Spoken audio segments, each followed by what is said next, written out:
اعوذ باللہ من الشیطان الرجیم بسم اللہ الرحمن الرحیم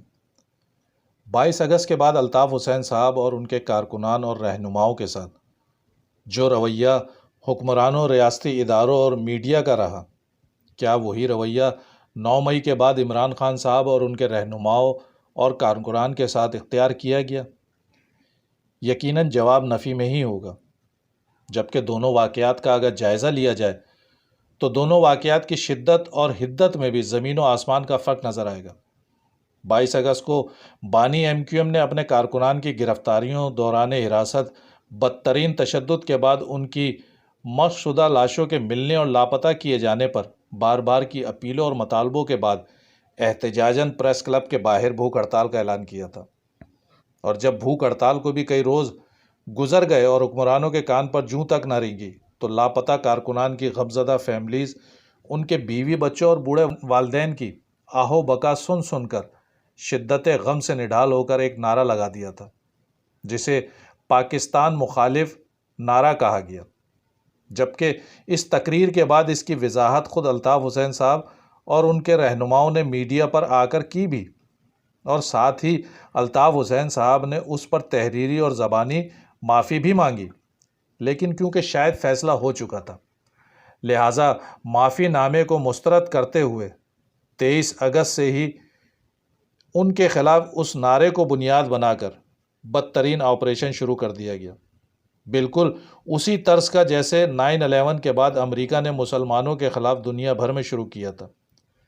جس طرح اس وقت کے سربراہ جنرل پرویز مشرف کے سامنے 2 آپشن رکھے گئے تھے کہ آپ ہمارے ساتھ ہیں یا ہمارے خلاف، اگر خلاف ہیں تو پتھروں کے دور میں جانے کے لیے تیار ہو جائیں۔ ایسا ہی کچھ رویہ ایم کیو ایم والوں کے ساتھ اختیار کیا گیا، یعنی جو بانی ایم کیو ایم کے ساتھ ہے وہ پتھروں کے دور میں داخل ہونے کے لیے تیار ہو جائے، اور پھر دنیا نے دیکھا بھی کہ کس طرح ان کی پوری لیڈرشپ کو آب زمزم سے نہلا کر پاکیزہ ایم کیو ایم پاکستان بنائی۔ الطاف حسین صاحب پر لاہور ہائی کورٹ کے ذریعے ان کی تحریر، تقریر اور تصویر پر پابندی عائد کر دی گئی، پھر کریک ڈاؤن کرتے ہوئے جو بھی الطاف حسین کے ساتھ کھڑا رہا ان سب کو گرفتار کر کے ان کے خلاف غداری اور بغاوت کے مقدمے درج کیے گئے۔ رینجرز کو 90 دن تک بنا کسی جرم کے نامعلوم مقامات پر حراست میں رکھنے کا خصوصی اختیار دیا گیا، ان سے وفاداریاں تبدیل کرنے کے لیے دباؤ ڈالا جاتا رہا، نہ ماننے کی صورت میں تشدد زدہ لاشیں ملنے کا سلسلہ شروع ہوا، یہاں تک کہ جناح گراؤنڈ میں موجود یادگار شہداء پر فاتحہ خوانی کے لیے آنے والے بے گناہ کارکنان پر غداری کے پرچے کاٹے گئے، اور انسانی حقوق کی بدترین خلاف ورزی کرتے ہوئے بانی ایم کیو ایم کی تقریر سننے والے ان کارکنان اور رہنماؤں پر بھی غداری اور بغاوت کے پرچے درج کیے گئے کہ جنہوں نے اس تقریر کو سن کر صرف تالیاں بجائی تھیں، اور پھر اس بدترین سیاسی استحصال میں اظہار رائے کی جو سب سے بڑی پامالی ہوئی وہ بانی ایم کیو ایم کو اپنے دفاع کے حق سے محروم کرتے ہوئے نہ وکیل کرنے کی اجازت ملی، نہ میڈیا پر بولنے کا اختیار، نہ ان کے کسی ترجمان کو میڈیا یا عدالتوں تک رسائی حاصل ہوئی، اور اگر کوئی ہمت کر کے عدالت پہنچ بھی جاتا تو اسے گرفتار کر کے لاپتہ کر دیا جاتا تھا۔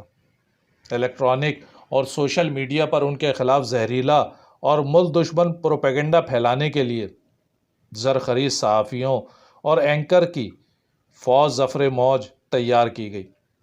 الطاف حسین صاحب کے گھر کو سیل کر کے وہاں رینجرز تعینات کر دی گئی، ان کے گھر سے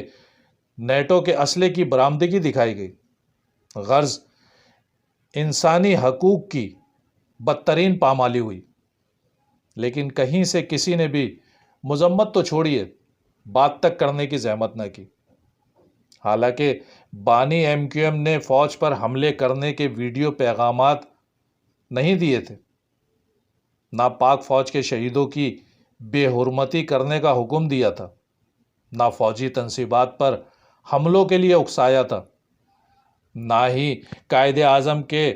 گھر کے تقدس کو پامال کرنے کے لیے کارکنان کو مشتعل کیا تھا، نہ موٹر وے جلایا تھا،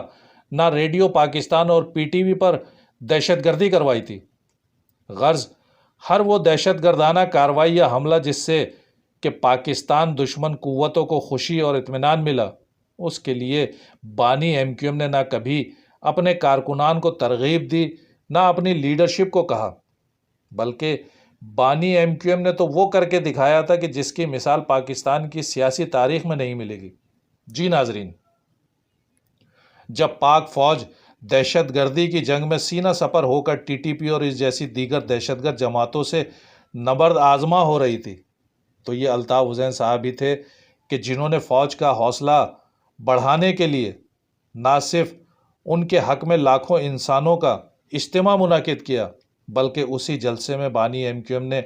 آرمی چیف کو ایم کیو ایم کے 3 لاکھ کارکنان رضاکارانہ طور پر دینے کی پیشکش بھی کی،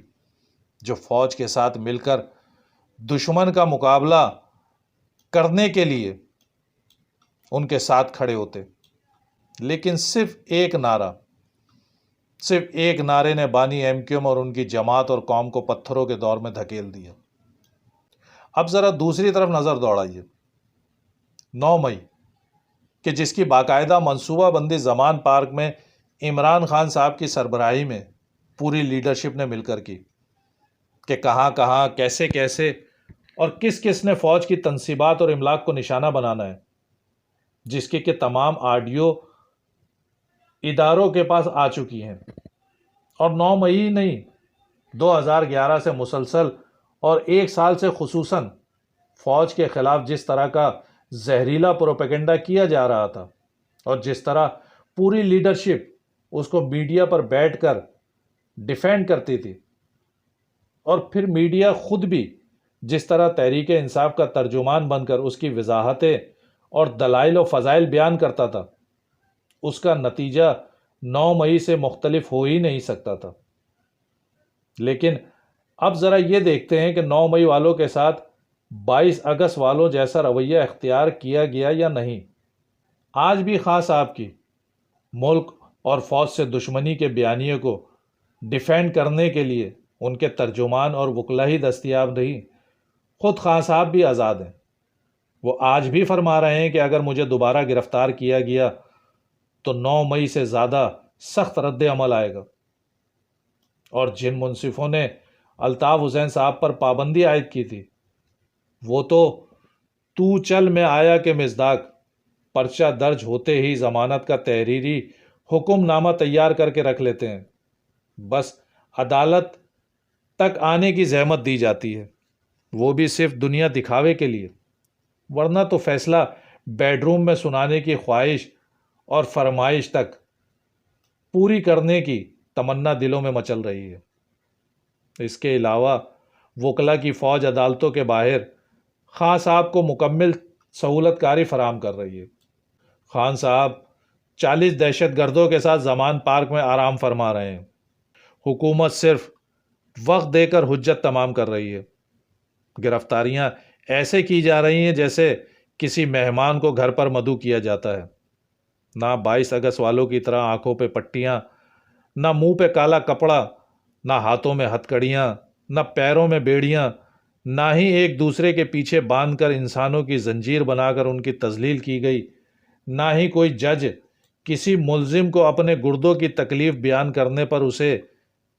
پانی زیادہ پینے کا تنزیہ طبی مشورہ دے رہا ہے، نہ ہی 3 ماہ کے لیے نامعلوم مقامات پر منتقل کیا جا رہا ہے، نہ ایپیکس کمیٹی کے ہنگامی اجلاس طلب کیے جا رہے ہیں،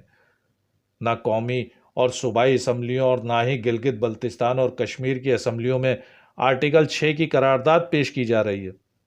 نہ بنی گالہ اور زمان پارک کو سیل کر کے خان صاحب کی تحریر، تقریر اور تصویر پر پابندی عائد کی جا رہی ہے، اور نہ ہی میڈیا پر موصوف کے لیے لفظ دہشت گرد، غدار یا بھارتی ایجنٹ استعمال کیا جا رہا ہے، نہ ان کی کردار کشی کے لیے صحافتی گدوں کو میڈیا پہ بٹھا کر ان کی بیشنگ کی جا رہی ہے۔ جبکہ ان حملوں پر تو پاکستان کے ازلی دشمن بھارت نے بھی خان صاحب کو مبارکباد دیتے ہوئے کہا کہ خان صاحب آپ نے تو بھارت کو سرپرائز دے دیا، بھارت تو یہ خواب میں بھی نہیں سوچ سکتا تھا، لیکن نہ جانے کیوں اتنے خطرناک حملوں کے بعد بھی حکومت، ادارے اور میڈیا ایک پیج پر اکٹھے نہیں ہو پا رہے۔ میڈیا خان صاحب کی مقبولیت کو بنیاد بنا کر ان حملوں کے فضائل بیان کر رہا ہے۔ عدالتیں خان صاحب کا دیدار کر کے خوشی کا اظہار کر رہی ہیں، جبکہ جو لوزر ہیں یعنی فوج، جس کی رٹ کو چیلنج کیا گیا ہے، اس کی لیڈرشپ چاہتے نہ چاہتے ہوئے بھی وہ اقدامات نہیں اٹھا پا رہی کہ جس کے بعد پھر کوئی دشمن طاقتیں دوبارہ یہ کرنے کا تصور بھی نہ کر سکیں۔ لیکن بہرحال حکومت اور فوج کی لیڈرشپ کو ریئلائز کرنا ہوگا اور پاکستان کی دیگر اکائیوں کو بھی کروانا ہوگا کہ ریاست کی نظر میں سب برابر ہیں، خواہ ان کا تعلق کسی بھی طبقے یا زبان بولنے والے سے ہو۔ مہاجروں سمیت تمام قومیتوں میں بڑھتے احساس محرومی کو جڑ سے اکھاڑ کر پھینکنا ہوگا، تاکہ کوئی بھی ملک دشمن ان کے جذبات کو ملک کے خلاف استعمال کرنے کی مذموم کوشش نہ کر سکے۔ جو کچھ 9 مئی کو ہوا، یہ تو شاید پاکستان کا بدترین دشمن بھی لاکھ کوشش کے نہیں کر سکتا تھا، لیکن اگر اپنے سہولت کاروں کے ذریعے وہ ایسا کروانے میں کامیاب ہوا تو اپنی صفوں میں سے بھی دشمنوں کو نکال کر نشان عبرت بنانا ہوگا۔ اور اگر ان میں کسی ادارے کا کوئی فرد انفرادی طور پر یا حکومتی سطح پر کچھ لوگ یا عدالتوں میں بیٹھے ہوئے ذاتی حیثیت میں کچھ منصف رکاوٹ بنے تو ان کے ساتھ بھی وہی سلوک کیا جائے جو ملک دشمنوں کے ساتھ کیا جاتا ہے، ورنہ عمران خان کی یہ لگائی آگ سب کچھ جلا کر راکھ کر دے گی۔ جو بھی تحریک انصاف کی ان دہشت گردانہ کارروائیوں کو الیکٹرانک یا سوشل میڈیا پر بیٹھ کر ڈیفینڈ کر رہا ہے، وہ کسی طور پر بھی ملک کا حامی نہیں ہو سکتا۔ ان کے خلاف بھی سخت ترین ایکشن لیا جانا چاہیے۔